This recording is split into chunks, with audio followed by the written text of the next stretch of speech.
Wala na po talagang lasa yung pagkain. Yes, yung fried chicken, guys, ano naman lang yung, magkaano lang naman yung flour, yung asin, yung paminta, para lang magkalasa yung chicken, magkano lang po yun, 'di ba?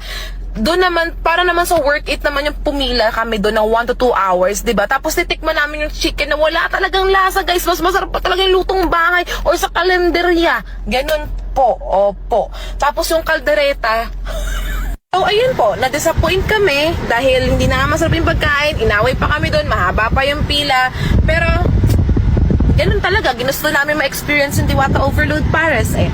So, yeah, hindi ko alam, hindi ko talaga siya may recommend sa mga taong gustong-gusto siyang tikman dahil hype siya, and yung ibang influencer, ibang vlogger is hindi talaga sila nagpakatotoo sa review nila. Yung honest, yung totoong review nila para dun sa Overload Paris. Kasi as a vlogger, as an influencer, you need to tell the people kung ano talaga yung review nyo. Masarap ba siya? May lasa ba siya?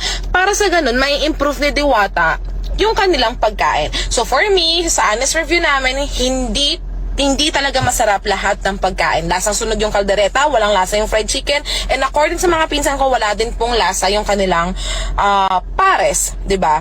So, sa ganon, ito, ayoko masara yung business ni Diwata dahil nagpapakahirap siya doon, but sana i-improve niya yung lasa man lang ng mga pagkain para naman yung pinila ng mga tao doon ay worth it at hindi sila madi-disappoint. And at the same time, yung mga staff niya, dapat ayusin nila yung trato nila. Kasi guys, ano naman yan eh, hindi naman yan whole day na nagtatrabaho sila. It's a rotational shift.